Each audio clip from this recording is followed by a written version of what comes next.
Ó, vamos falar de... Vamos pro assunto. Já falamos muito de muita coisa aqui. Vamos para o assunto, e o assunto é um vídeo. A gente vai partir desse vídeo para depois seguir a conversa, beleza? Esse canal já apareceu aqui uma vez, ele vai aparecer de novo. É o canal Elementar. Esse vídeo aqui é um vídeo de 9 meses atrás, tá? Do Elementar. E tem 117 mil views, vamos lá dar uma olhada.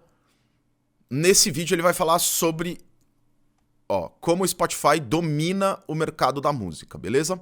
A gente vai aproveitar a reflexão dele para expandir o assunto e discutir algumas outras coisas. E sim, se você produz música vai te ajudar, mas mesmo se você não produz, se interessa por como o Spotify tá na mão de todo mundo, como é que essa praga tomou todo mundo, vai ser importante a gente vocês ouvirem essa conversa de hoje, tá? Para entender como o Spotify, não só como o Spotify funciona, mas como o streaming de música funciona. Beleza? Da música em um gráfico. Se você não está entendendo nada, eu te explico. O gráfico representa a receita da venda das mídias de música. Temos aqui 5 ondas: azul forte, azul claro, laranja, roxa e verde.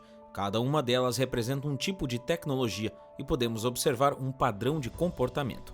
O azul forte representa o vinil e ele teve uma ascensão e queda. Deixa eu tirar a legenda, O azul claro é a fita cassete e ela seguiu o mesmo comportamento, assim como o laranja, que é o CD, e assim como o roxo, que é o download de música.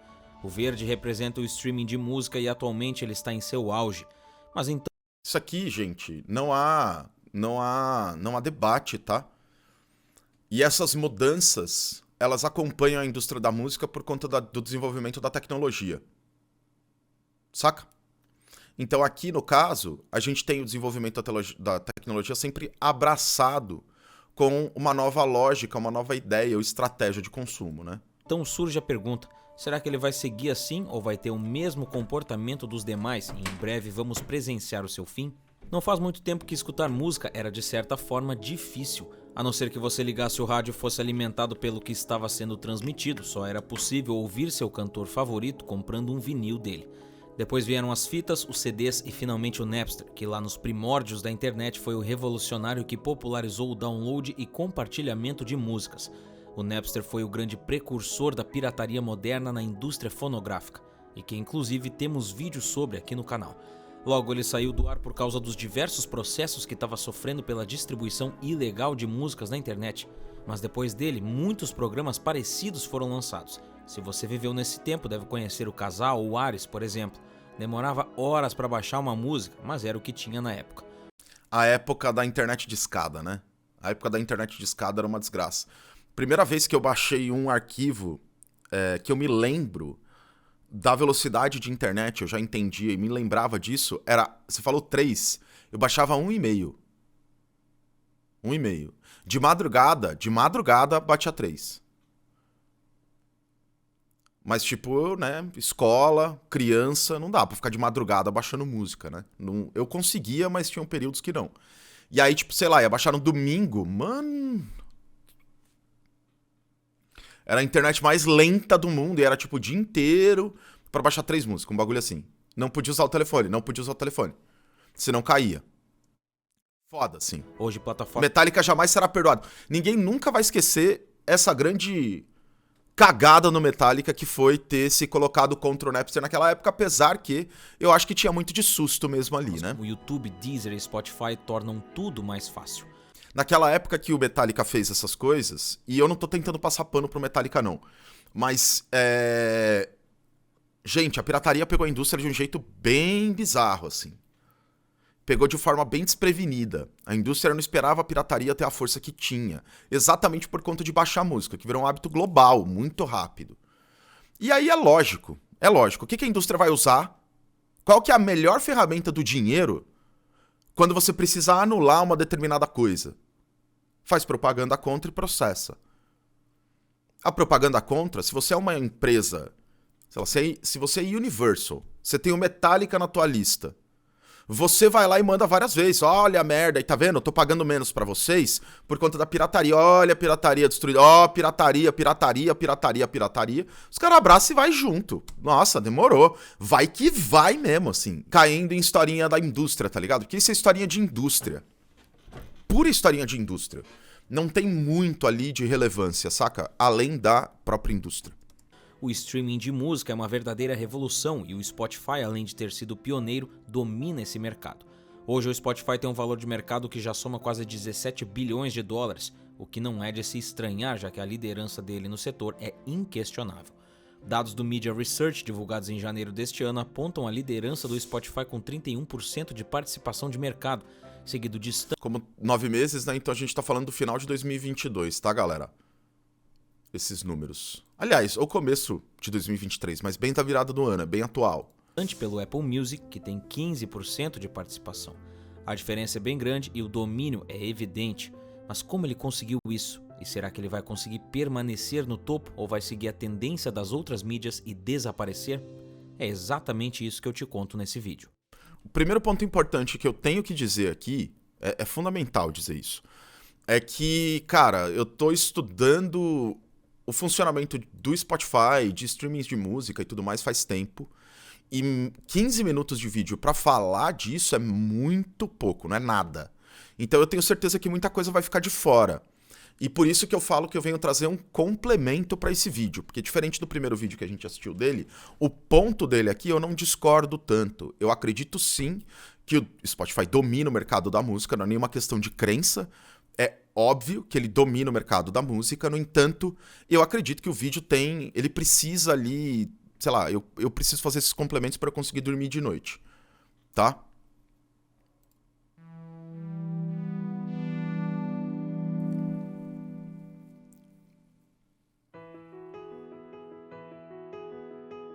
Da mídia Olhando física o ao gráfico, streaming. percebemos que as coisas foram mudando rapidamente. O vinil nasceu, quase morreu e hoje está crescendo novamente. A fita cassete não existe mais, o CD nem de longe vive o seu melhor momento. Vocês estão vendo esse vale aqui, ó? Que coincide com o aumento do streaming, por exemplo? A queda vertiginosa a partir dos anos 2000 aqui, ó. Isso aqui é o que a indústria usa como, esse é o efeito da pirataria, que é um efeito real. A pirataria teve esse efeito. E ela reduziu realmente o número de vendas desses tipos de mídia, porque a galera tava simplesmente baixando na internet, é isso aí.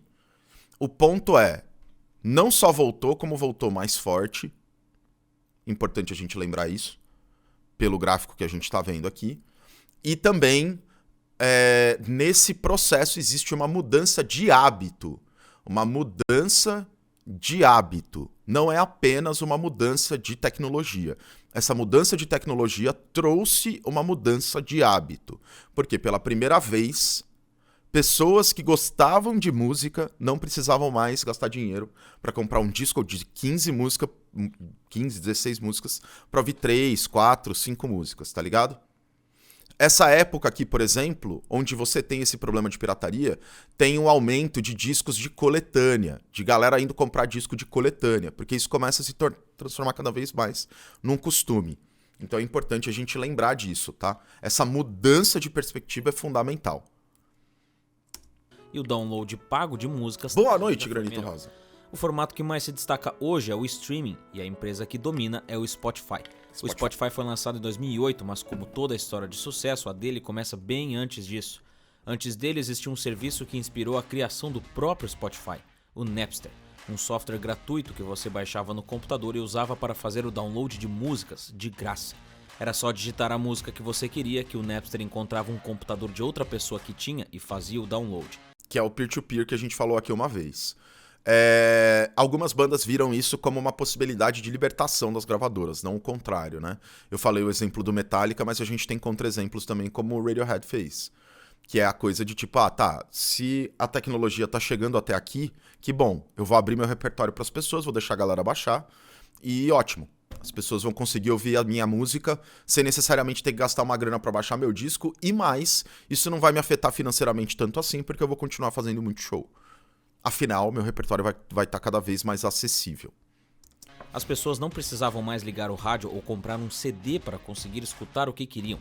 Elas podiam simplesmente baixar no computador na hora que quisessem.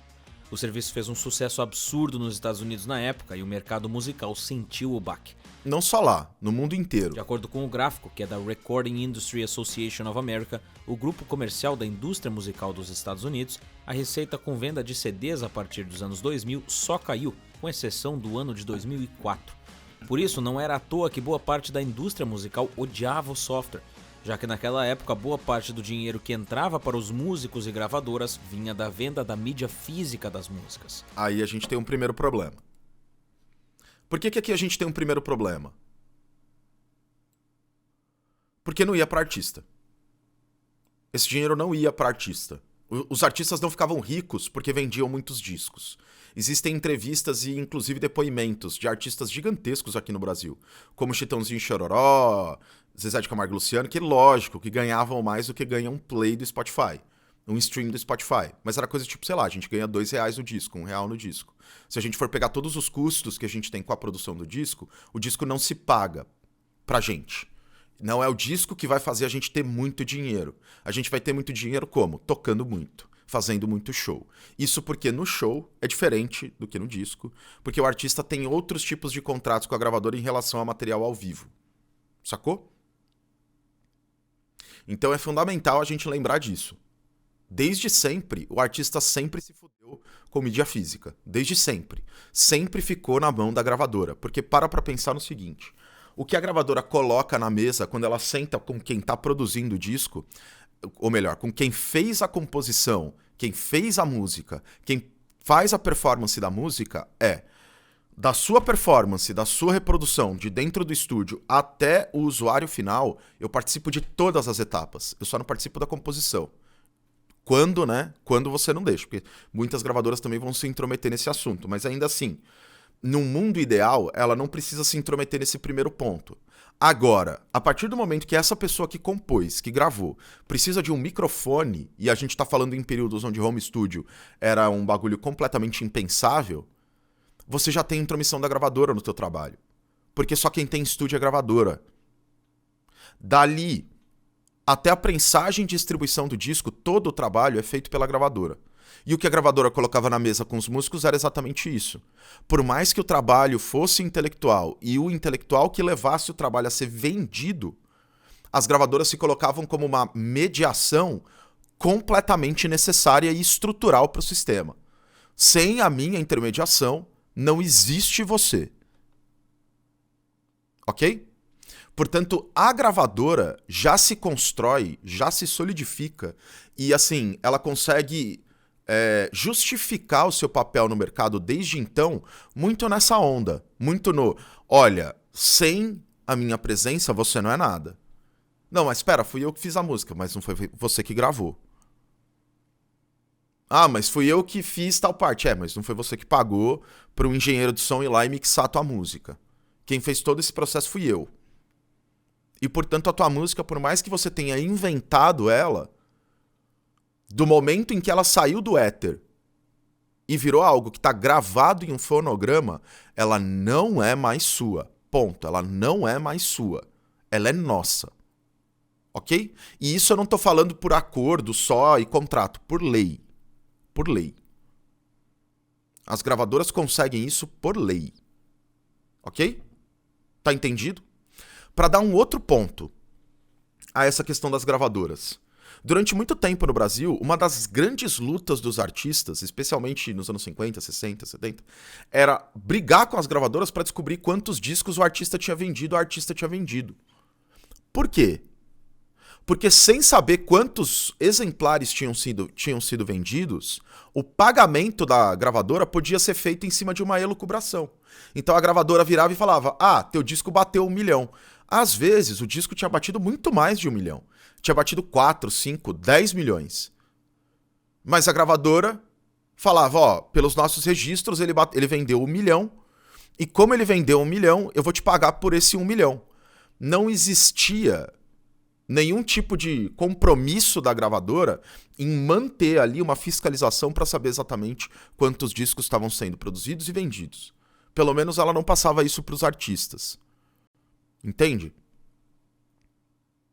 Nesse contexto, a gente, por mais que eu entenda que as gravadoras tenham perdido dinheiro com a pirataria, gravadora é burguesia, gravadora não é proletário. Gravadora lucra com mediação, ela não produz a riqueza. Ela faz a mediação, só a mediação. A mediação não é desejável. nem pelo artista, nem pelo ouvinte. É uma bosta o ouvinte ter que pagar caro para poder ouvir a música do artista que gosta. E é uma bosta o artista ter que ceder dinheiro, ceder direitos para plataformas que às vezes o artista nem concorda, nem gosta da plataforma, só para poder alcançar os fãs, porque a plataforma monopoliza o trabalho. Entende? Portanto, quando a gente pensa na gravadora, a gravadora tem um papel de mediação. A gravadora não é o produto em si, ela não é o que começa a ideia, ela não é criativa em nenhum momento, e ela também não é o consumidor final, que vai aproveitar esse material, que vai colar em show, pagar ingresso e tudo mais. A gravadora não é isso. A gravadora exerce um papel de mediação, de intermediação. Quando a gente fala do Spotify, o Spotify ele adiciona mais um passo nessa ideia, mais uma camada nisso, porque ele faz a mediação da mediação. Ele media para a gravadora, que media para o artista. Ele media para o ouvinte, mediando o que é da gravadora. E aí o artista, para chegar no ouvinte, num mundo onde só a gravadora fazia mediação, o artista tinha que passar por uma ponte. No mundo, agora, onde a gente tem a intermediação, a reintermediação do Spotify, por exemplo, um artista que trabalha para uma gravadora, que assinou com uma gravadora, ele obrigatoriamente tem que discutir direitos com a gravadora, que por sua vez vai discutir direitos com o Spotify, que por sua vez vai discutir preços com o ouvinte. Quanto mais etapas você coloca nessa fila, mais o artista perde. Porque as gravadoras não vão ceder espaço. Dá para entender isso? Tamo junto, galera? Isso é fundamental, assim. E por isso mesmo que eu preciso trazer isso para vocês. Isso precisa ficar claro. Isso aqui vai pro YouTube depois. E a ideia é que no YouTube isso seja colocado como, sei lá, como minimamente um vídeo ensaio. Então, se vocês tiverem dúvida, falem. Vai ser importante pra gente fazer a trocação. O YouTube, como ele entra nessa dinâmica? Principalmente para artistas independentes. Artista independente não entra nas mesmas métricas do que artistas que fazem parte de selos ou gravadoras. Por quê? Porque artistas independentes, eles conseguem, por conta de a gente ter que lidar com 1000 coisas ao mesmo tempo, muitas vezes um artista independente não é a pessoa só que faz a composição da canção e executa a canção. É também a pessoa que produz, porque em casa tem um microfone lá, ou microfone de celular, dá um jeito, faz no BandLab, enfim. E aí essa mesma pessoa consegue, indo numa 1RPM da vida, lá e colocar tua música em todas as plataformas sem gastar R$1. Portanto, para os artistas independentes, não existe essa mesma organização industrial que existe para outros artistas, que são artistas de selo ou gravadoras. E veja bem, artistas de selo ou gravadoras, eu também estou falando de artistas que às vezes estão num selo pequeno e que não tem muita verba. Mas ainda assim, tem um selo, tem uma estrutura industrial para fazer com que essa música chegue em mais lugares. Certo? Artistas independentes não movimentam nem o dinheiro do Spotify, nem o dinheiro da indústria. Artistas independentes não são necessariamente os artistas que vão fazer o dinheiro rodar. Não são os artistas que vão bater centenas de milhões de streams no Spotify ao ponto de tornar o pagamento desses royalties um problema para o Spotify e uma grande vantagem para a indústria. Percebe? Artistas independentes, eles vão chegar até um determinado ponto. Esse determinado ponto é limitado pela indústria. Por quê? Porque a partir do momento que o artista atinge o ponto que ele começa a se tornar interessante, a indústria vai abordar ele, seja através de um selo, seja através de um representante. E esse artista vai se transformar num artista de uma gravadora. Ele pode não ser a Luísa Sonza, que vai ter 20 milhões da Sony para pintar e bordar, foda-se. Mas ainda assim, esse artista tem uma estrutura. Ele é diferente de um artista que faz a porra toda sozinha, que nem o Granito Rosa tá falando. Sacou? Isso é fundamental. Às vezes, os artistas... eu sou um artista independente também. Nós, como artistas independentes, o que a gente imagina é que a gente precisa lutar para que a indústria seja mais igualitária com a gente. Mas o ponto é, nós não somos industrializados. Entende o que eu quero dizer? A gente se submete ao mesmo mercado, mas a gente não é industrializado. A gente não tem esse caminho industrial para passar. O nosso caminho é muito mais direto. O que é extremamente desvantajoso, que fique claro, por um lado. Por quê? Porque por mais que você sinta que tem liberdade criativa, você não vai conseguir se sustentar com o seu trabalho.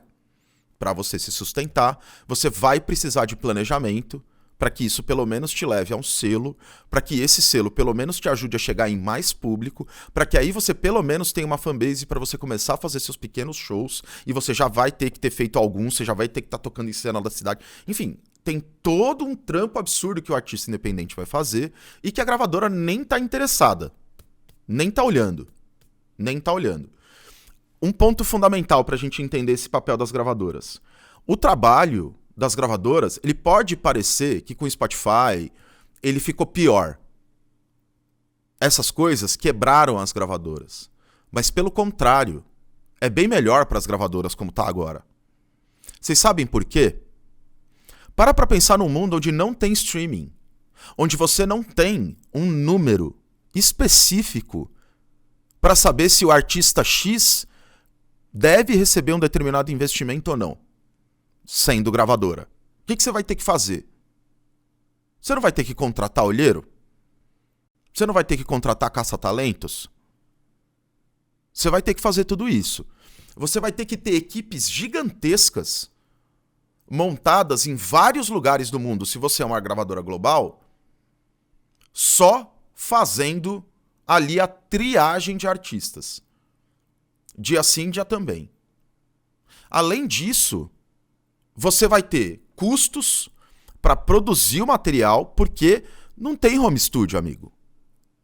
Você quer gravar o bagulho? Então você vai ter que gravar no estúdio da gravadora. O estúdio da gravadora tem $1 milhão de dólares em equipamento. O estúdio da gravadora tem um engenheiro que é $300 a hora do cara. A gravadora tem que pagar tudo isso. De novo, a gravadora faz o mínimo ao pagar, tá? Ela tá se apropriando de um trabalho que nem dela é. Nem dela é. E isso fala com outro lado muito mais comunista da conversa, mas o meu ponto é: esses custos da gravadora, eles não eram baixos. Eram custos gigantescos. Com o Spotify, YouTube, Deezer, a gravadora consegue demitir várias dessas equipes. Ela consegue concentrar o trabalho de A&R, aquele trabalho que é do cara que vai olhar o repertório, os artistas, que vai cuidar do catálogo. É muito mais fácil uma pessoa fazer esse trampo e cuidar de vários artistas do que era antes. Hoje é tudo muito mais... o diálogo é muito mais rápido. A coisa é muito mais direta e você tem as métricas que a própria indústria te fornece através do Spotify e esses outros serviços de streaming. Então, de novo, o Spotify ajudou e muito as gravadoras. Demais. Ele é uma grande salvação das gravadoras nesse sentido. Por quê? Porque ele fez com que as gravadoras conseguissem voltar a ganhar dinheiro num cenário onde elas estavam... Não é que elas tinham deixado de ganhar dinheiro, mas onde o tanto que elas ganhavam de dinheiro tinha diminuído drasticamente. Certo? Beleza? Eu tava falando mais sobre a dinâmica que acontece com artistas independentes e pra gente não se iludir.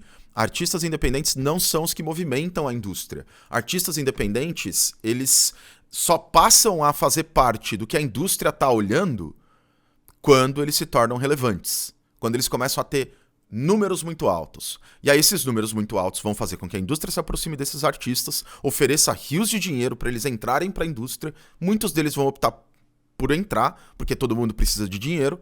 E assim a vida segue. Então, de novo, artistas e bandas independentes são fundamentais para o desenvolvimento de qualquer estilo musical. Mas para a indústria, são calouros. É um grande show de talentos, tá ligado?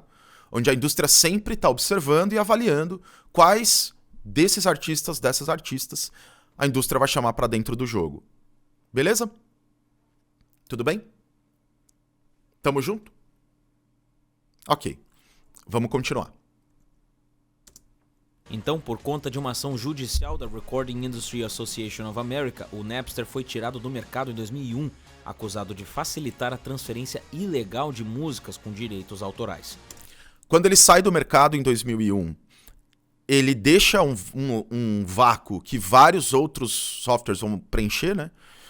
E ele já traz consigo essa coisa de uma mudança, ele já deixa, né? Já entrega a coisa mais ou menos desse jeito, de um jeito, você vai montar as suas coletâneas. Essa ideia vira uma ideia em voga nessa virada de século aí.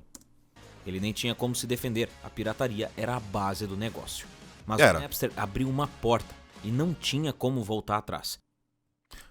Não sei se chegava a ser um negócio, mas era pirataria. Depois do Napster, vários outros serviços continuaram a oferecer músicas pirateadas e apesar de muitos terem sido tirados do ar, logo as gravadoras perceberam que a guerra contra a música gratuita estava perdida. O que elas não podiam era continuar perdendo dinheiro. Steve Jobs foi o primeiro que apareceu com uma solução, o iTunes. O iTunes fez sucesso, agora ao invés de ter que... Uma solução só dos Estados Unidos, né? Essa solução só existe para quem é estadunidense. Porque para quem não é estadunidense, primeiro, na época você ia ter cartão internacional para poder fazer uma compra via PayPal, sei lá que porra que era. Você ia conseguir fazer uma compra de $1 no teu cartão? Que jeito? Como? Vai no boleto? Tá ligado? E quando que $1 foi R$1? 94? 95? Numa época dessas em que o dólar já tava aí seus 2, 3 conto. Porra, mano, vou pagar 3 conto por música, sendo que eu posso baixar o casar e baixar a música. Ou ter que baixar ilegalmente pela internet. Então, de As novo, pessoas tinham a opção de pagar isso é Estados Unidos. centavos de dólar pela música que quisessem. Mas esse ainda não era o cenário perfeito para nenhum dos dois lados. Nem todo... Deixa eu fazer uma pergunta agora, porque eu nunca tive essa curiosidade, assim. Aliás, já tive essa curiosidade, mas nunca parei pra perguntar. Quem aqui já comprou música assim? Aqui da live, que tá no chat aí. Da pirataria na indústria? O impacto é bem amplo, é bem difícil responder essa pergunta diretamente. O Uniplox comprou, pode crer. Pode crer. A gente tem poucas pessoas aqui, né? São 88 pessoas que estão aqui na live, pelo meu OBS. Então é uma amostra muito pequena, mas eu imagino que muito pouca gente. Tem uns 3 álbuns no iTunes, ó. Pode crer, pode crer. Um disco que não acha nos streamings, pode crer, pode crer. Então, é raro, tá vendo? É raro. Como costume, é muito raro. Realmente é muito raro. LP vale, não vale, não vale. Comprar via iTunes, assim. Música de jogo indie, conta? Não sei. Eu fui empurrado o disco do YouTube naquela época. Lembra qual que é o Beautiful Day lá? 2 no Bandcamp, pode crer, pode crer. Não, então, aí que tá. O Bandcamp é outra vibe, né? O Bandcamp, ele é muito mais voltado pro artista, né? Pra artista. E aí o Bandcamp é do caralho, assim. Ele só não é divulgado, mas ele é do caralho. Ele é muito melhor do que o Spotify. Anos-luz de diferença, assim. Anos-luz de distância. Não é tão antigo, esqueci o nome do disco. Pois é, então. É raro a gente fazer essas compras estando aqui no Brasil. Por isso que eu digo que é uma coisa muito lá. Todo mundo achava barato pagar $1 para baixar uma música e as gravadoras continuavam perdendo dinheiro, mesmo que não tanto quanto com a pirataria. Então chegou o YouTube, que por mais espetacular que seja, possuía suas limitações no início quanto à questão da mobilidade. E um dado importante, quando a gente pensa nas gravadoras, as gravadoras todas elas são gigantescas, são conglomerados gigantescos, e essa questão de a pirataria, de fato, prejudicar as grandes gravadoras é porque as grandes gravadoras não conseguiam mais ganhar tanto dinheiro com o trabalho que elas não faziam. Deu pra entender?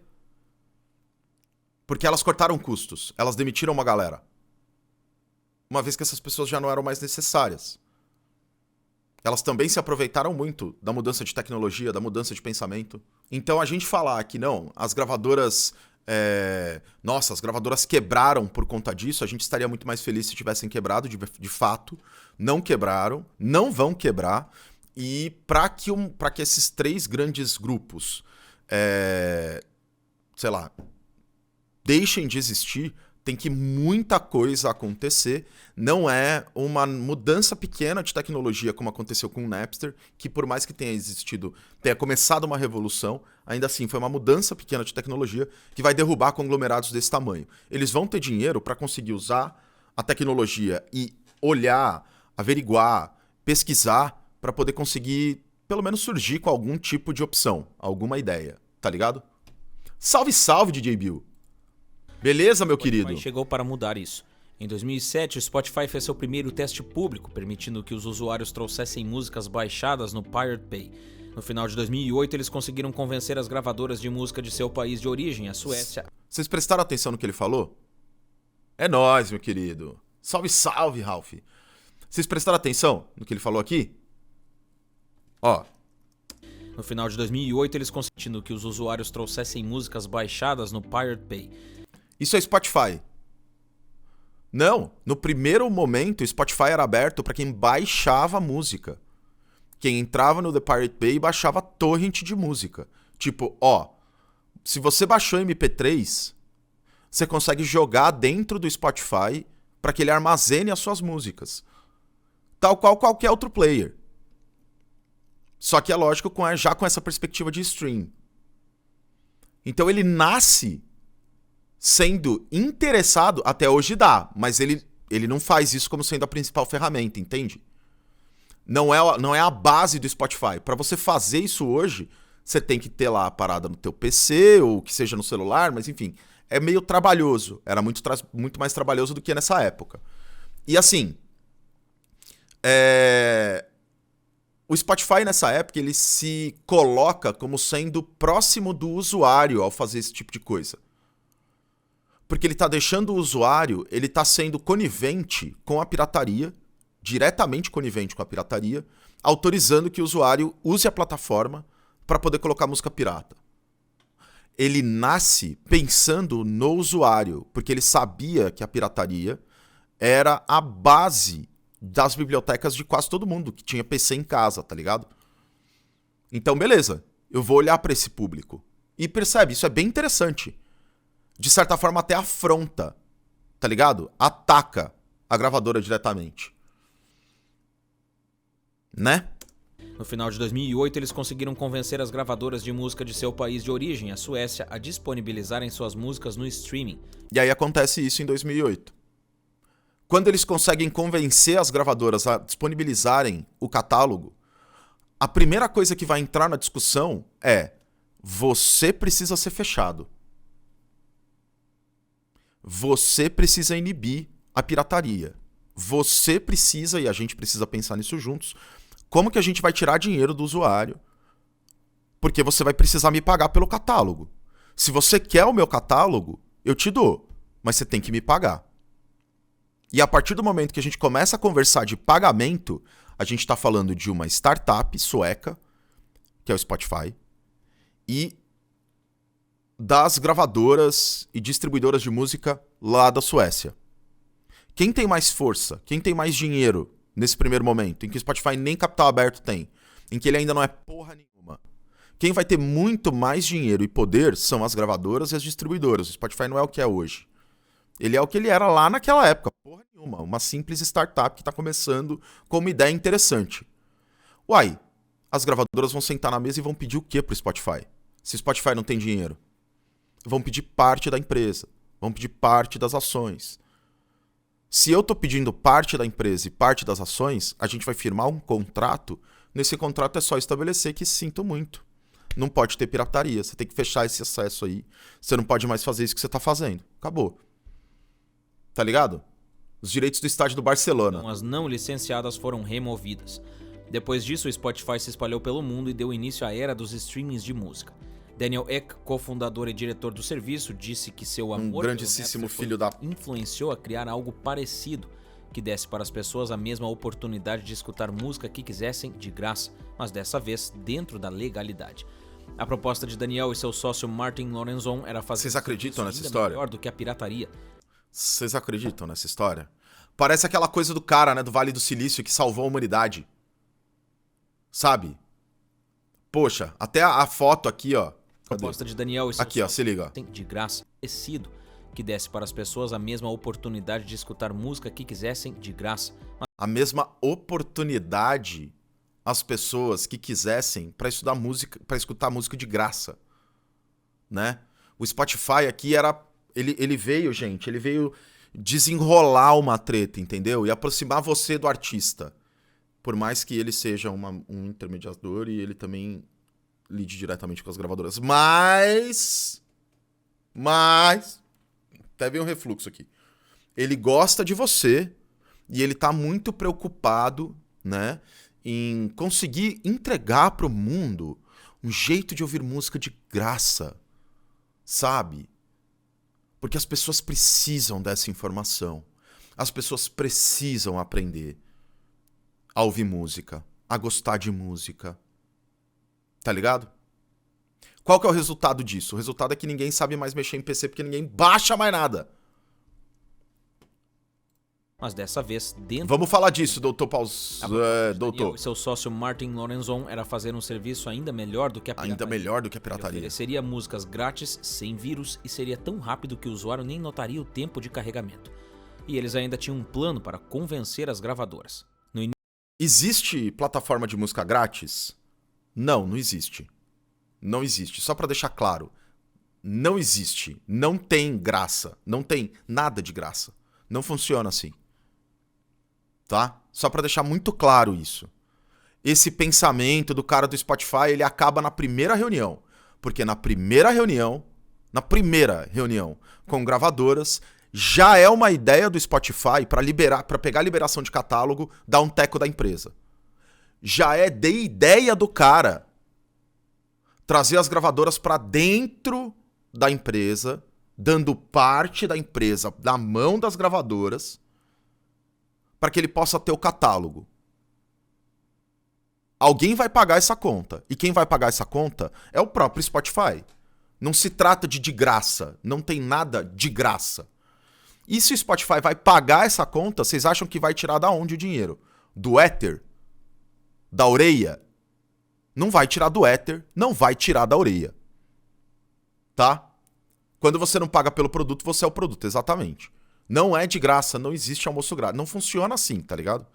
A parada, especialmente quando os caras estão nessa pegada, conversando com gente tão grande, não tem nada de graça, não tem bonzinho.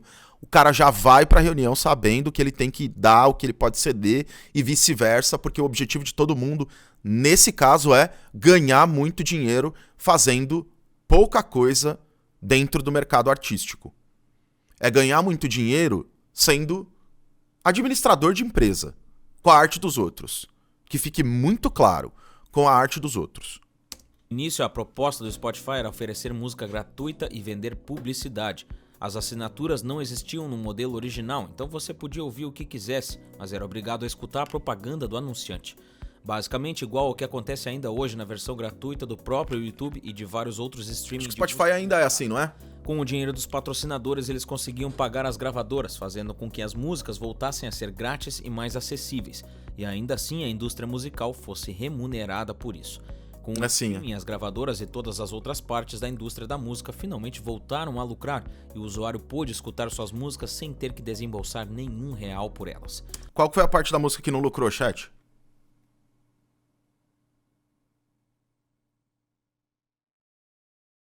Qual foi a parte da música que não lucrou? Obrigado, o artista. Daniel disse que seu objetivo com o... Todo mundo ganhou dinheiro. Pra caralho. O artista ganhou dinheiro? Não. O Spotify tá dando mó grana. Você vai ver... Aliás, ele não tem lucro, né? O Spotify trabalha no prejuízo, mas ainda assim. Porra, a empresa tá avaliada em 24 bilhões de dólares? 25, 26 bilhões de dólares? Quanto é que tá avaliado a obra inteira do... Vamos pagar Michael Jackson. Juntar Michael Jackson e Beatles, dá isso? Chega perto disso, e eu tô falando de artistas muito privilegiados, tá? Agora vamos imaginar o artista independente. É assim que funciona o bagulho? Pelo amor de Deus, velho. A música finalmente voltaram a lucrar e o usuário pôde escutar suas músicas sem ter que desembolsar nenhum real por elas. Daniel disse que seu objetivo com o Spotify era salvar... Você é fã ou hater? Faço lives pra ela me assistir. Acho que como você colocou as aspas, você é fã, né? Claro. Tipo, é o que as pessoas dizem, certo? Se não, galera tá com o dedo aí já pronto, hein? Cuidado. Para a indústria musical. E apesar dele ter Boa, conseguido a história... boa. Então demorou. Então tamo junto. Peguei. E aí sim, é isso que as pessoas falam. É isso. Bob Dylan foi 500 milhões. Bob Dylan foi 500 milhões. Sim. Peguei. Eu que sou meio lentão mesmo. Então é fundamental, tá? Entender isso. Pôde escutar suas músicas sem ter que desembolsar nenhum real por elas. Daniel disse que seu objetivo com o Spotify era salvar a indústria musical. E apesar dele ter conseguido, a história contada no livro Spotify Teardown é um pouco diferente.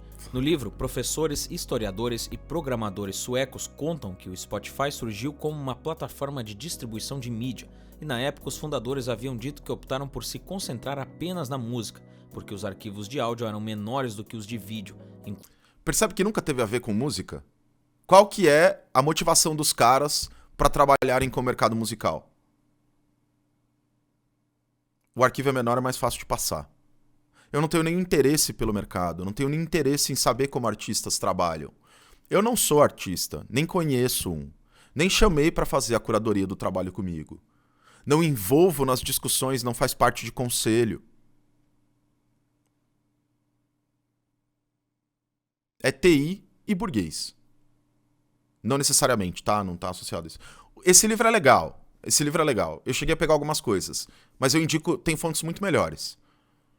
Tem um livro que chama The Spotify Paradox, que é legal, melhor do que esse, no caso, que ele está citando, porque é um livro que analisa de forma bem crítica o que é o problema do Spotify no geral, e tem bastante artigo, vocês encontram bastante artigos divulgando e falando sobre os problemas que o Spotify passa hoje em dia, porque também isso é bem datado, né? Esse livro que ele tá falando é um livro que não é um livro... Não sei se esse livro é tão recente assim. Mas ainda assim, é um livro legal, mas é um livro meio tipo... Ele acaba fechando com a galera. Pelo que eu li. Dentro do mercado de músicas era menor na época, menos empresas e tal. Então, eu acredito na questão do arquivo, muito assim. Mesmo, porque a ideia de compressão de arquivo nessa época e quanto dado você conseguia colocar disponível para o usuário e tal, isso era uma discussão que estava muito em voga.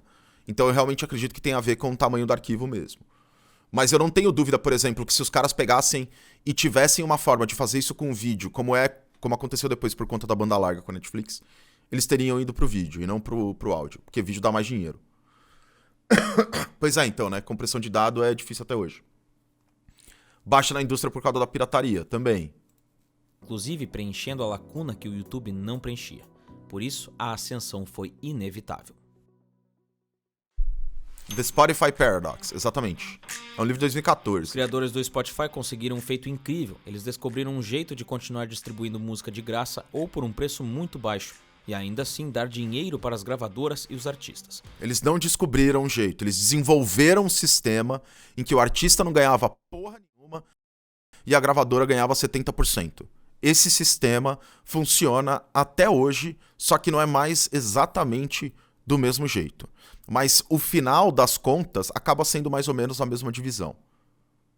Tá ligado? Esse livro eu não achei ele em português. Não achei. Mas vale a pena procurar, tá? Vale a pena procurar. Pode ser que vocês acham. Mas, de novo, tá? Só pra deixar claro aqui, porque isso pra mim é um problema. Só achei imperialista, então. E ainda, eles descobriram um jeito de continuar distribuindo música de graça ou por um preço muito baixo, e ainda assim dar dinheiro para as gravadoras e os artistas. Em 2010, Daniel disse o seguinte ao The Telegraph: a única maneira de resolver o problema era criar um serviço melhor que a pirataria e, ao mesmo tempo, compensar a indústria musical. Spotify não é melhor do que a pirataria. De novo, o Spotify não é melhor do que a pirataria. Não é melhor para quem é artista, não é melhor para quem é independente. Não é melhor. O Spotify é só mais uma forma de exploração. Existem outras plataformas que são melhores do que a pirataria para artistas, como é o caso do Bandcamp. Spotify não é. Nunca foi. Nunca vai ser. Tudo bem? Beleza? Que fique bem claro. Só é melhor para as gravadoras. O problema que eles vêm resolver é um problema da burguesia. De novo, o problema que o Spotify vem resolver é um problema da burguesia, é um problema das grandes gravadoras.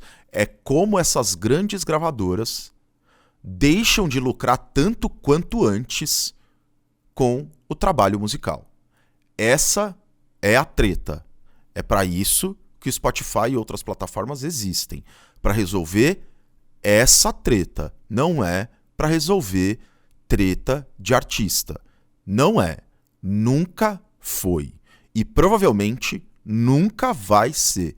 Não acredite, de verdade, não acreditem em propagandas do Spotify for Artists, em pessoas que vão falar que o Spotify mudou. Não, ele só mudou para gravadoras. Quando vocês ouvirem alguém falar a indústria da música tá melhor hoje por conta do Spotify, ouça que o que essa pessoa está dizendo ela está falando sobre as gravadoras. Não está falando sobre artistas, não está falando sobre independente. Tá claro? Que fique muito claro. Isso precisa estar claro. Nessa sequência de lives de Spotify que eu tô fazendo e outras plataformas de streaming nessa semana, esse é um ponto muito fundamental. Não é sobre o artista. Nunca foi e não vai ser. É sobre as grandes gravadoras e os lucros dessas gravadoras. Os dois sabiam que o único jeito de vencer a pirataria era fazendo melhor do que ela. E assim Para as gravadoras, não para os artistas. Para as gravadoras. fizeram. No Spotify as músicas não vêm com vírus, não demoram para carregar e você tem certeza que vai ouvir exatamente a música que clicou para escutar. Tudo isso com qualidade. Vocês ainda baixam vírus quando vocês vão baixar música? Tá ligado? Seria possível ver os artistas se juntando aos roteiristas na greve contra o streaming? Só que no caso de música, muito difícil. Muito difícil. Ninguém, né? Ninguém. Pois é, então. Tipo, o próprio vídeo tá colocando isso como uma treta, assim. Tipo, não, porque você tá livre de vírus e tal, como sendo uma preocupação de segurança. De novo. De novo. Não é uma treta de segurança, não é uma treta de artista. Não é. Não é tipo, nossa, as pessoas estavam baixando músicas na internet e aí todo mundo caiu em golpe. Todo mundo se... Não é assim. Não existe essa realidade em que todo mundo que baixava uma música ia receber o gemidão do Zap. Não é assim. Não é, tá? Que fique muito claro. Não é assim. Tá ligado? É pânico moral. Isso é pânico moral mesmo, assim. Pânico moral. Só baixando o jogo. Eu também me fudi baixando o jogo. Mas assim, é puro pânico moral. E isso não estava por trás da criação do Spotify. Não existia a preocupação do Daniel Ek ou do outro criador, ou do todo mundo que trabalhava na equipe. Nossa, as pessoas estão baixando muito vírus, hein? Nós precisamos ajudá-las. E aí surge alguém, o senhor Spotify, assim. Eu sou o senhor Spotify. E vai ajudar o mundo contra a pirataria. Ah, vai cagar, tá ligado? Vai cagar.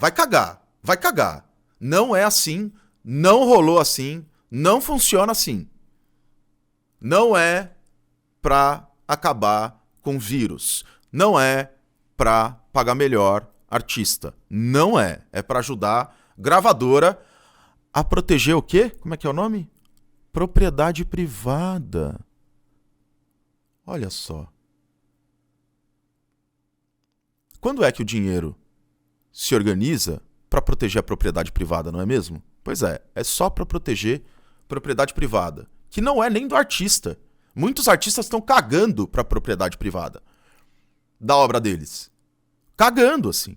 Foda-se, cara. Compartilha, sei lá. Pô, você acha que o artista ligava quando... Para pra pensar nisso, velho.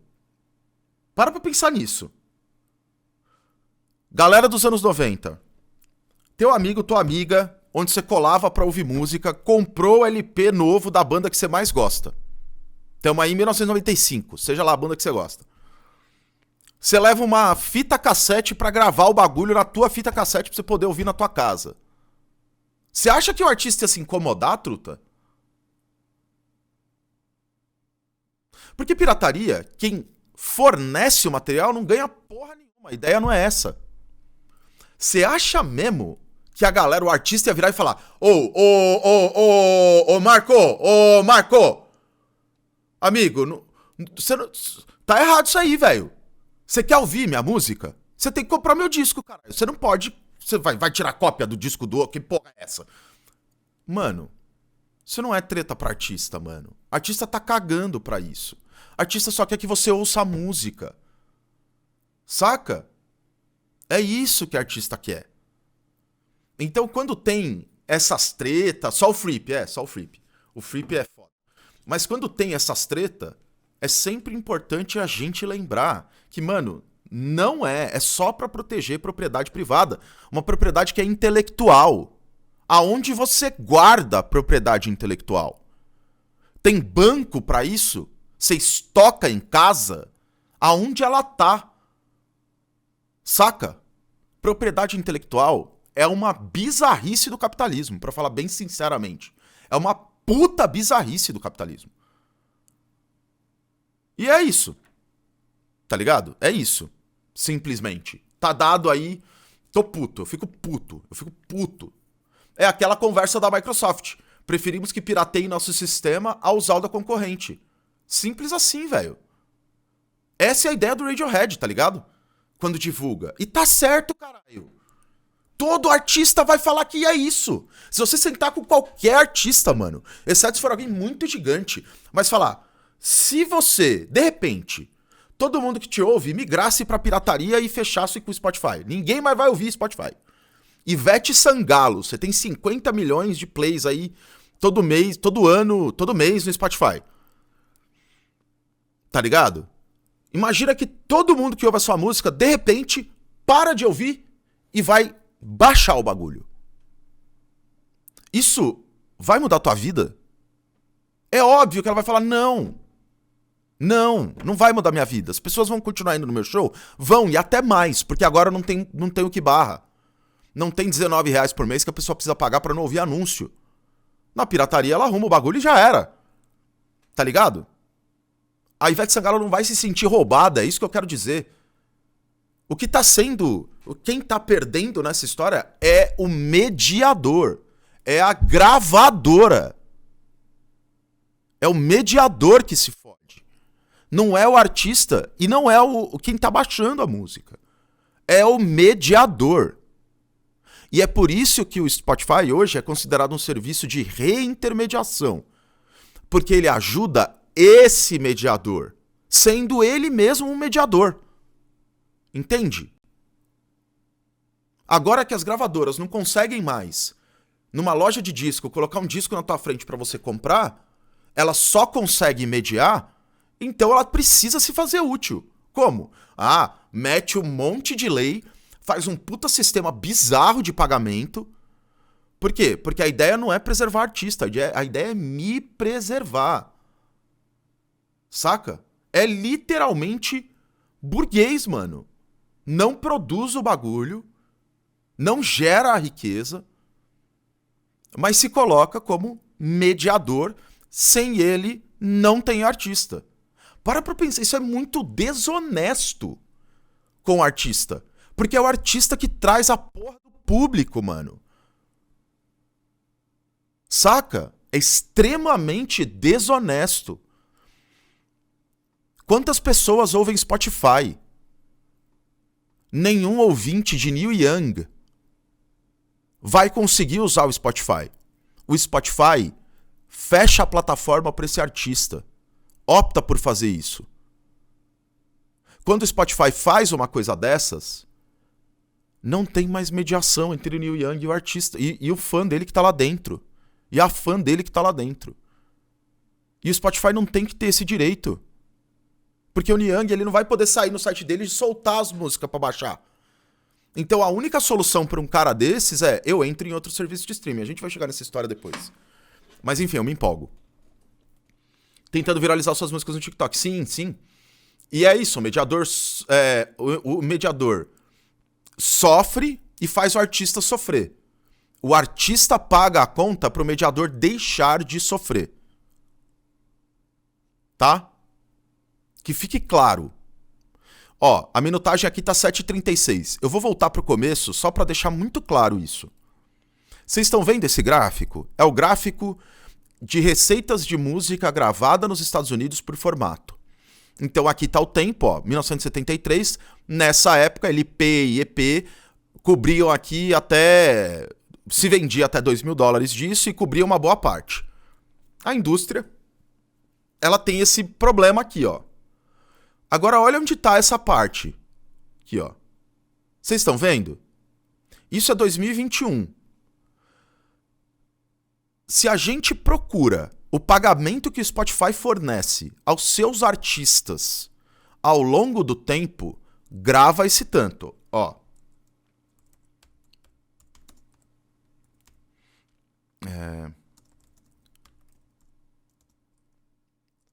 Vamos pegar aqui 2015.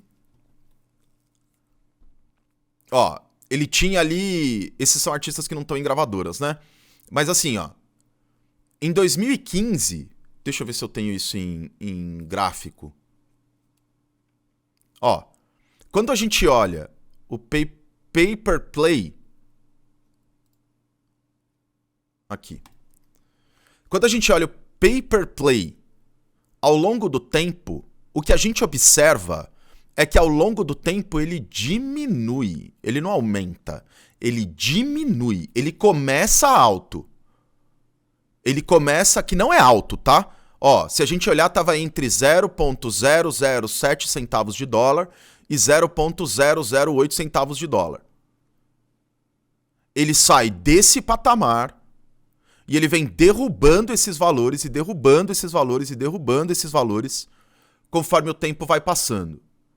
Essa fila, isso aqui que a gente tá vendo, ó, esse aumento do Spotify, ele coincide com uma redução do pagamento per play do Spotify. Entende? O Spotify lucra mais, a indústria lucra mais, mas o artista continua sendo mal pago e pior, a taxa nem chega a subir, ela só desce. Ou ela se mantém, ou ela desce. Não é justo esse sistema. Esse é o meu ponto. Isso não é justo. Não se justifica isso. Melhor, exceto dentro do capitalismo. E assim fizeram. No Spotify as músicas não vêm com vírus, não demoram para carregar e você tem certeza que vai ouvir exatamente a música que clicou para escutar. Tudo isso tipo a com Uber. qualidade. O Spotify não simplesmente chegou e ofereceu um serviço de graça.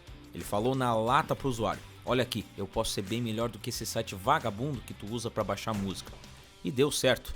A Netflix é... Ele não falou bem na lata não, né? Ele usou muito de propaganda anti-pirataria. Ah, como ele usou. E ainda se aproveitou muito de algumas leis, especialmente nos Estados Unidos, onde lá os caras prendem por causa de pirataria, tá ligado?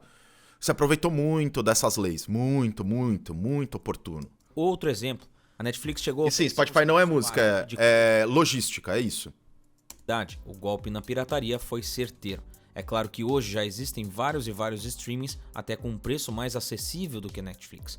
Mas ela foi uma das principais responsáveis pela mudança de mentalidade do usuário. Por mais que a pirataria ainda exista, tá claro que o streaming conseguiu solucionar boa parte do problema. Segundo o Digital Trends 2011, quando tinha acabado de ser lançado nos Estados Unidos, o Spotify já estava sendo ligado a uma queda de 25% na pirataria musical na Suécia, o país onde foi criado. Na Suécia. Na fucking Suécia. Tá ligado? Onde os caras, tipo, literalmente debateram legalmente a questão da pirataria. Os caras do Pirate Bay lá se fuderam, tá ligado? Tem várias tretas, é um país que persegue isso de fato, porque não é assim, vamos deixar brigar. Mete o Spotify e deixa ele brigar com a pirataria. Vamos ver até onde a gente chega. Não, não é assim. Tem segurança pública envolvida. Tem agências de segurança envolvidas. Que vão olhar pra parada e vão começar a endossar um comportamento anti-pirataria, vão fazer propaganda anti-pirataria, vão perseguir gente que tá por trás da pirataria. Então não é 25% por conta do Spotify. O Spotify em si, se ele coloca pra lutar de igual pra igual com a pirataria, ele nunca vai ganhar. Nunca vai ganhar. A questão é que não é de igual para igual, tá ligado? De acordo com o próprio Spotify, em 2021 eles pagaram 7 bilhões de dólares à indústria da música, e segundo eles, esse é o valor pago por um varejista à indústria musical, incluindo qualquer um na era de ouro do CD ou download digital. Segundo os dados divulgados somente em 2021, a receita dos streamings de música sozinha superou a receita total da indústria para cada ano, de 2009 até 2016. E o sucesso não para por aí. Além de ter dado uma rasteira na pirataria, o Spotify ainda é o líder disparado entre os principais streamings de música. Em um relatório divulgado em outubro de 2021, o Spotify afirmou ter 381 milhões de usuários ativos mensais e 172 milhões de assinantes. De acordo com o estatista, hoje o serviço de streaming já soma 433 milhões de usuários ativos mensais. Com 31% de participação de mercado, hoje o Spotify é líder absoluto no streaming musical, seguido bem de longe pelo Apple Music, que tem 15% de participação. São diversos fatores que mantêm o Spotify bem à frente de serviços como Apple Music, Amazon Music e o próprio Deezer, que tem uma certa popularidade no Brasil. A biblioteca imensa é um deles, mas não o único, afinal seus concorrentes também têm esse atrativo. O serviço do Spotify é ótimo, o design da biblioteca é extremamente atrativo e intuitivo, a recomendação de artistas... Ótimo mais ou menos, né? Ótimo mais ou menos. Pode ser muito certeira e a versão gratuita é boa. Os podcasts também são excelentes diferenciais do Spotify. O Spotify tem milhões de podcasts na biblioteca, inclusive alguns originais que são muito famosos, como o Mano a Mano, do Mano Brown, e o próprio Flow. Importante a gente dizer também que por mais que esses podcasts sejam bastante ouvidos no Spotify, eles não chegam perto do número de plays que o conteúdo musical aborda ou consegue agregar, tá ligado? Então assim, beleza, e eu adoro o podcast do Mano Brown, mas não dá pra gente imaginar que o podcast do Mano Brown gera em termos de streams é o que uma artista da indústria vai gerar, tá? Então é aquele tipo de coisa que a gente precisa dizer assim, ele até tenta estender e estabelecer laços e tudo mais com pessoas ou estilos ou ideias muito específicas, não é abrangente, é específico, até para poder levantar e trazer mais pessoas, mais podcasts para a plataforma e tudo mais. Então, por mais que ele tenha isso no catálogo, de fato ele tem, não dá pra gente falar que esse material traz receita pro Spotify de fato. Boa parte da receita do Spotify não vem por conta disso. E como se já não bastasse, tem ainda o quesito alcance que pesa positivamente para o Spotify. O streaming atualmente está disponível em quase todo canto do mundo. Em 2021, durante o evento Stream On, Daniel Ek falou sobre a crescente no streaming de vídeo, como várias empresas estão investindo pesado no meio, diferente do Spotify, e aproveitou para destacar os diferenciais do serviço. Ele disse o seguinte: ao invés de focar onde todos estão, nós decidimos cedo apostar tudo no áudio. Não só somos o único player nesse espaço, mas começamos na frente em mais de uma década, uma vantagem que nos forneceu dados, insights e experiência, além de incomparáveis tamanhos. Deixa eu fazer um negócio aqui que agora Daniel, que tá certo, o Spotify chegou na frente hoje tira proveito dessa posição. Mas segundo o nosso gráfico, tudo tem um início e um fim. Então, até quando esse reinado vai durar? Antes de ele entrar por esse ponto aqui, a gente precisa falar de um dado que, assim, que ele não fala e que tá por trás também desse desenvolvimento do Spotify e do desenvolvimento de algumas coisas lá dentro, né? Primeiro ponto que é, e eu falei isso em outra live e eu vou repetir, o Spotify é um golpe. No início, num primeiro momento do desenvolvimento do Spotify, como eu mostrei para vocês, e existem vários lugares onde vocês também podem recuperar essa informação, mas o Spotify, num primeiro momento, ele pagava mais para os artistas. E ele abordava os artistas diretamente, especialmente artistas independentes. Artistas que tinham algum número específico ali no Instagram e tudo mais. E nessa abordagem que o Spotify fazia num primeiro momento, o pagamento e a posição entre Spotify e artista era sempre algo levado muito em consideração. Então, o Spotify ele se apresentou, inclusive, para vários artistas. Vocês têm uma galera que fala no YouTube disso, mas ele se apresenta para os artistas falando: olha, eu não pago tão mal assim, eu até que vou te pagar bem, eu vou conseguir te dar grana e eu vou te ajudar a aumentar o teu público. Portanto, vem para o Spotify e traz o seu público para o Spotify. Quando o Spotify faz isso, ele abre o espaço para quem é artista independente se sentir assegurado dentro da plataforma.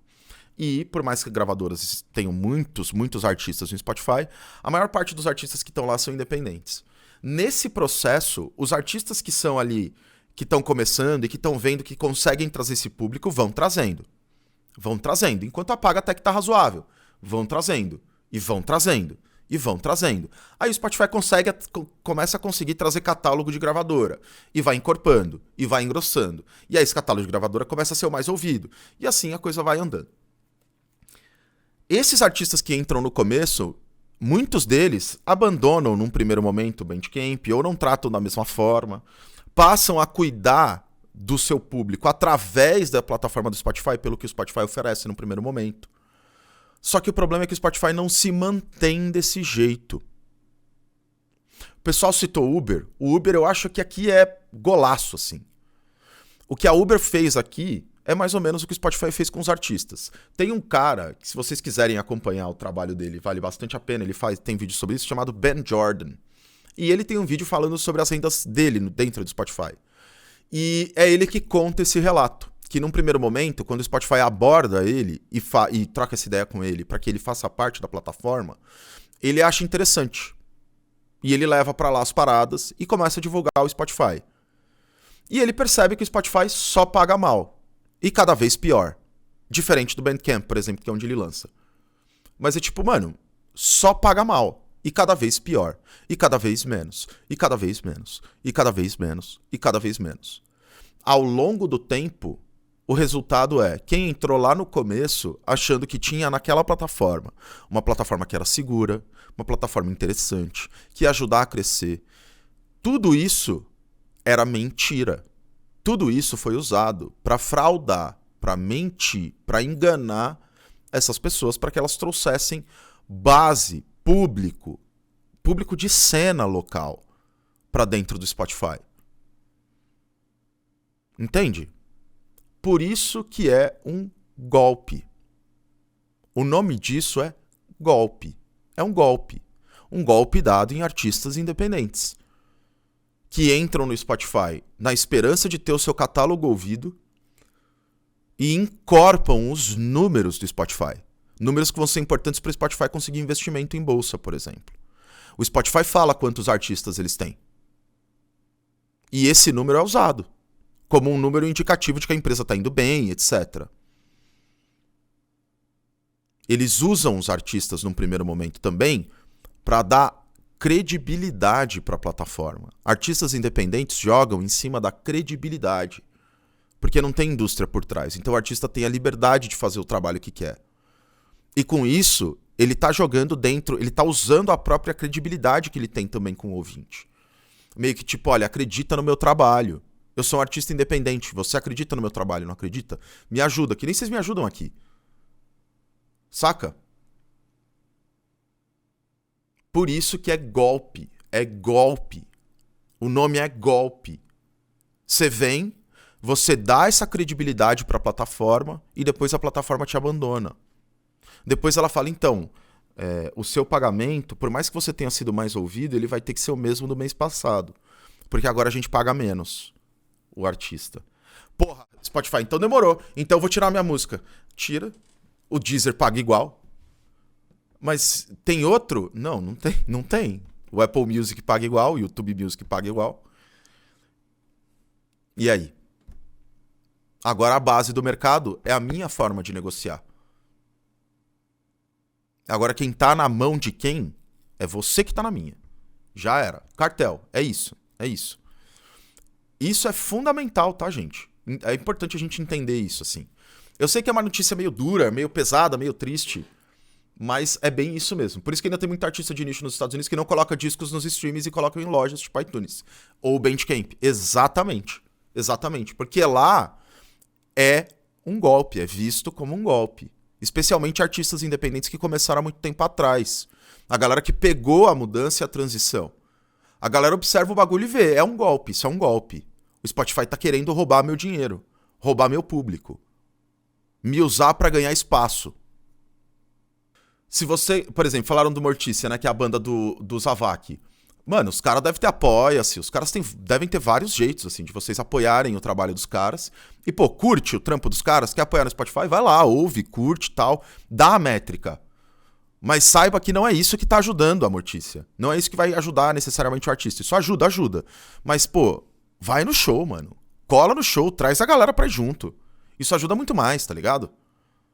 Compra o disco. Saca? Os caras tão lançando, compra a parada. Compra a camiseta quando você for em rolê. Tudo isso, velho. Banda faz isso desde sempre e continua fazendo. E aí ainda vem liberal dizendo, privatiza que vão concorrer entre si. Tem que privatizar o Spotify. O grande problema do Spotify não é privatizado. Se fosse privatizado, não dava golpe. Mas sério, isso aqui vai pro YouTube depois. Tá claro porque é um golpe? Tá claro. Beleza? Por que é um golpe o bagulho? Acho que sim, né? Tamo junto. Se você é artista independente, saiba que é um golpe. Lógico que dentro desse golpe você pode escolher entrar ou não. E às vezes entrar é melhor do que sair, do que ficar de fora. Mas de novo, saiba que é um golpe. Eles nem pagam desde o começo tirando os exclusivos. Exatamente. Podcast é tudo trabalhando de graça. Tá ligado? É a Orelo que paga. De resto é tudo trampo de graça. A privatização pra eles sempre é a solução, exatamente. Pô, muito obrigado, Foconas. Nessa semana que vem sai o segundo disco da minha banda. Olha aí, hein? Olha aí. Infelizmente a banda vai colocar... Não, coloca nas plataformas. Tem que colocar. Elas se transformaram na norma. Então não tem jeito. Não tem jeito, assim. Você tem que colocar. Não se julgue. E nem julguem artistas independentes que colocam seus trabalhos nas plataformas, tá, gente? Eles são a regra. Eles são a base do jogo. Não estar na plataforma, muitas vezes, é não existir para muito artista. Então não tem escapatória. É assim mesmo. Tá? O que eu quero jogar luz aqui é que a conversa desse vídeo, do Elementar, é uma conversa que não olha pro lado óbvio da coisa. Que é o lado do golpe. É o lado do quanto essa porcaria dessa plataforma e desse sistema de streaming que existe hoje foi feito para continuar sangrando o artista, protegendo a propriedade intelectual, que é propriedade privada, da gravadora. A gravadora conta pra gente que é uma propriedade intelectual do artista, não é? A gravadora não conta essa história? Pois é. Vou contar um caso muito clássico e rápido. Dragon Force, Herman Lee, um dos guitarristas mais famosos da internet, um cara super acessível dentro da Twitch, teve a sua live derrubada porque tocou uma música da sua própria banda durante a live. Por quê? Porque a música não é dele, a música é da gravadora. Ponto. Acabou. Ponto. Que fique claro, a música não é do artista, a música é da gravadora. Eu comecei lá atrás falando pra vocês, o artista, ele compõe a música. Todo o resto do processo, a gravadora deu um jeito de ela estar dentro de todo o processo, tirando a composição. Às vezes até a composição. Mas o artista, a partir do momento que ele quer gravar alguma coisa, a gravadora se colocou como necessária para isso acontecer. Então, isso acontece. Tá ligado? Isso acontece. É importante a gente entender isso. Aqui no canal falamos muito sobre tecnologias disruptivas e sabemos que nada dura para sempre. O gráfico mostra isso, onde em praticamente 50 anos vimos a ascensão e queda de 4 tecnologias. O Spotify é Quem nunca caiu? As gravadoras. Hoje líder absoluto do mercado de streaming musical e continua ganhando assinantes. Exatamente. O Noplox fez um comparativo que eu gostei. É o mesmo comparativo com o artesão. Ele é dono do que ele faz, mas a indústria é outra coisa. É isso. Só existe para tirar o dinheiro do artista, já que qualquer um consegue produzir música. Sim, exatamente. Os outros concorrentes estão basicamente só brigando pelo segundo lugar, já que o primeiro está bem longe de ser alcançado. Aí vem o lado B da história. Por mais que continue a ser um líder isolado do setor, a participação de mercado do Spotify caiu progressivamente do segundo trimestre de 2019 até o segundo trimestre de 2021. Segundo o Media Research, em 2019, a participação era de 34%, enquanto em 2021 ela somou 31%. A queda não é tão expressiva, mas já sinaliza uma possível ameaça no horizonte. O Amazon Music superou o Spotify em termos de crescimento, 25% em comparação com 20%, mesmo que a participação do Spotify tenha diminuído. A preferência do público mais jovem, principalmente da geração Z, é o fator que pode atrapalhar o Spotify. O YouTube Music, que teve um crescimento de 50% nos 12 meses que antecederam o segundo trimestre de 2021, tem feito sucesso entre os usuários mais novos. O Media Research aponta... Em nenhum momento existe uma diferença dessas plataformas em relação ao artista. Que fique claro. Portanto, o que está se discutindo de mudanças dentro do Spotify ou dentro do panorama, assim, né? De poder ali e tal, não é uma mudança de fato. Porque, no fundo, quem cria e produz esse trabalho continua se fudendo. Conta que o streaming de música do YouTube tem atraído principalmente a geração Z e os millennials mais jovens. Como o serviço é do Google, que é um gigante, ele consegue promover o serviço de graça em qualquer lugar que tenha espaço de anúncio não vendido. Então é algo que o Spotify precisa ficar atento, principalmente porque sua base de assinantes está envelhecendo. Fora que, por mais protagonista que seja, o Spotify se meteu em algumas confusões ao longo dos anos que fizeram seu valor de mercado cair. A mais recente foi a com o músico Neil Young, que saiu da plataforma depois dela decidir manter o podcast de Joe Rogan, que, segundo o músico, espalhava desinformação sobre a pandemia. Desonesto esse segundo músico, hein? Desonesto esse segundo músico. Bem desonesto. Porque não é, não é segundo o músico. É segundo a porra do próprio Joe Rogan. Ele recebeu um médico anti-vax. Tá ligado? Ele recebeu. É só um fato. Ele recebeu alguns médicos anti-vax. Foi pra evitar processo. Pode ser que seja. Pode ser que seja. E aí tá o meu erro de não perceber isso. Porque é possível mesmo. É possível. Mas assim, não é, tá? Foi levado ao programa do Joe Rogan um médico, que agora fugiu o nome dele, se a galera souber aí no chat pode mandar, mas que é um cara anti-vax, foi isso que motivou a saída do Neil Young do Spotify. Tá? Outros artistas se juntaram a Neil Young e essa brincadeira fez o streaming perder aproximadamente 4 bilhões de dólares em valor de mercado e suas ações caírem em 12%. Sim. Para as gravadoras é melhor ter algum retorno financeiro do Spotify do que nenhum da pirataria, e ainda é cedo para apontar se e como o modelo de negócios do streaming vai acabar. E aí aqui tem um outro problema, né? Que é as gravadoras elas continuam ganhando muito dinheiro e mais até do que anteriormente. Porque o que é gerado vai pro bolso delas. O Spotify não tem lucro porque boa parte do que o Spotify arrecada é para pagar royalties de gravadoras. A cada R$1, por exemplo, $1, né? Que o Spotify ganha 70 centavos, vai para as gravadoras, em sua maioria. Então, essa discrepância em si já apresenta um problema porque ele está falando. E aí, em relação à questão do Neil Young e do Joe Rogan, eu vou comentar bem rapidamente aqui. O que acontece é o Neil Young ele já tinha o material dentro do Spotify, mas por conta da Covid, o Neil Young foi um dos artistas que se colocou muito contra, né? As pessoas que falavam para que o Covid era uma besteira, que, enfim, o pessoal que era anti-vax, o pessoal que era anti-pandemia, essa galera, tá ligado?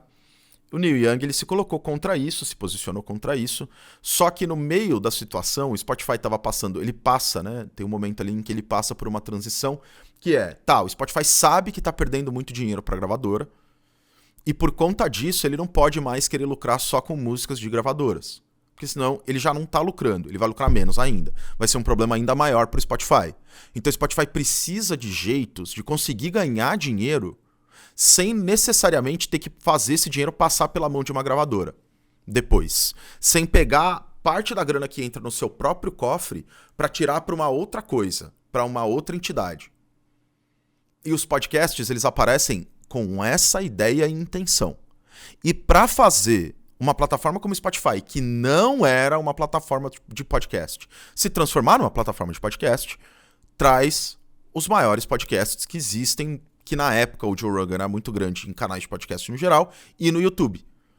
Então, todo o material desse podcast aqui é exclusivo do Spotify. O Mano a Mano, mesma coisa. Todo o material desse podcast aqui é específico do Spotify. Isso foram estratégias de marketing para que o Spotify pudesse começar a ter receita sem precisar dividir parte dessa receita com a gravadora. Certo? Beleza? E aí, assim, mesma coisa, hoje tem um monte de podcast no Spotify e tem uma porrada de podcast que não ganha porra nenhuma, enquanto o Joe Rogan tem contratos lá de milhões e milhões de dólares. E aí o que aconteceu foi, o Neil Young bateu o pé. Quem venceu? Um músico com sei lá, 50, 60 anos de carreira, ou um podcaster que levou os antivax? O podcaster, não o músico. Spotify não é humanitário. Spotify não é legal. Ele não é bacana com ninguém. Ele não está interessado em nenhum artista, em nenhuma arte. Ele não tenta preservar o trabalho de ninguém em nenhum momento. O Spotify liga para dinheiro, é uma empresa como qualquer outra, e que abriu seu capital, responde a acionistas. Ponto. Simples assim. Mas podemos ter uma pequena noção de onde pode começar, pois de acordo... E eu também concordo 100% com o Neil Young, acho que não tem nem debate, assim. Tá ligado? Nem debate. O debate é, Neil Young, da hora que você tirou do Spotify, do caralho. Mas por que você não tira das outras? Porque o debate não é só o Joe Rogan, certo? A treta não é especificamente só esse cara. A treta é o sistema. A treta, a merda é o sistema. Então assim, mano, vamos pra guerra. Vamos pra guerra. Então assim, acho foda o que ele fez, tá? Eu acho foda. Pra caralho mesmo, assim. E eu admiro muito o Neil Young, inclusive por conta disso. Mas tem uma galera que levantou essa lebre. De tipo, tá, beleza, muito legal, muito bom, mas ele só tá tirando do Spotify. Existe uma discussão mais ampla aqui, que tá além da persona do Joe Rogan, por exemplo, né? Matéria do Music Business Worldwide, as gravadoras já possuem um plano de ação para se manter no jogo. Segundo a matéria, 80% dos artistas na plataforma possuem menos de 50 seguidores. Tá aí, ó, Spotify é sobre artistas, galera. E isso representaria uma ameaça para as gravadoras. Os artistas independentes acabam por lançar suas músicas usando serviços como DistroKid e as gravadoras não gostam disso. O DistroKid afirma que distribui entre 30% e 40% de todas as novas músicas hoje em volume. Aliás, eu usei o DistroKid para distribuir as músicas do meu EP e achei um serviço maravilhoso. Sabe quem tem ações da DistroKid? Meu caro narrador. Sabe? Quem sabe aí? Spotify. O Spotify. A DistroKid, a empresa que lança sua música, entendeu? Que te ajuda. Não, ela não te ajuda. Quem é dono dela também é o Spotify. Livre mercado. Livre mercado. Alex Turner. Como é o nome mesmo? É cartel, né? Cartel. Mas assim, concentração de capital clássica. Cartel. É isso. É cartel. Não tem mocinho. Não tem pra onde você correr. Sinto muito. Essas gravadoras tudo aí, essas distribuidoras todas elas têm um pedacinho. O Spotify tem um pedacinho aqui. Ou o Deezer tem um pedacinho a colar. Ou é a Sony que tem um pedacinho a colar. É verdade. Isso é verdade. Poderia ter... Não é o Lula, é o filho dele. Sabe quem é dono do Spotify e da DistroKid? O filho do Lula. Junto com o George Soros, tá? É uma sociedade. E se você quer conferir meu trabalho, aqui na descrição e no comentário fixado tem os links. Atualmente nos encontramos no pico do E a filha da Dilma. negócios do streaming, que quebra recordes na indústria da música. Mas um dia no passado, a fita cassete ameaçou o vinil, o CD quebrou recordes e barreiras, o Napster abriu o caminho para o streaming e o modelo de negócios do iTunes já foi revolucionário. Talvez ainda seja cedo para ver alguma ação sendo tomada por parte das grandes gravadoras. É aquela coisa do capitalismo, assim, né? Que eu acho que a galera... Eu gosto... Eu sempre quando eu penso nisso, assim, eu falo, porra, da hora, assim. Que bom que a galera de esquerda me pegou, assim, que eu fui, que eu vim, tamo aí, sou comunista. Porque a galera que não vê a coisa de uma forma econômica, diretamente, assim, uma questão de luta de classes e tal, vê como se fossem opções, né? O Deezer é uma opção ao Spotify. O Spotify não vai mais prevalecer porque tem o YouTube Music, que é uma opção ao Spotify. E não tem. Não existe opção. São todas iguais. Só o dono muda. A diferença é essa. Mas até a distribuição é muito parecida. E o caminho Vamos privatizar a DistroKid, caralho. Spotify pode ser. Essa é a solução. Mas certamente não será tranquilo, especialmente num mundo onde É igualzinho, a mesma coisa. Temos gráficos como esse, onde rapidamente se chega ao topo. mas rapidamente se é ultrapassado. E de novo, isso aqui, gente, é entrando receita de música gravada nos Estados Unidos por formato. Música gravada nos Estados Unidos por formato é grandes gravadoras, foi o que eu falei, grandes gravadoras. As grandes gravadoras tiveram, em 1998, o maior pico nesse gráfico. Aqui, ó. Tirando um outro ano, o ano de 2021. Portanto, a indústria ganha mais agora do que ela ganhou no seu melhor momento na história desde 1973. Foi isso que aconteceu. E isso vai ser mantido. Só vai aumentar. Diminuir não vai.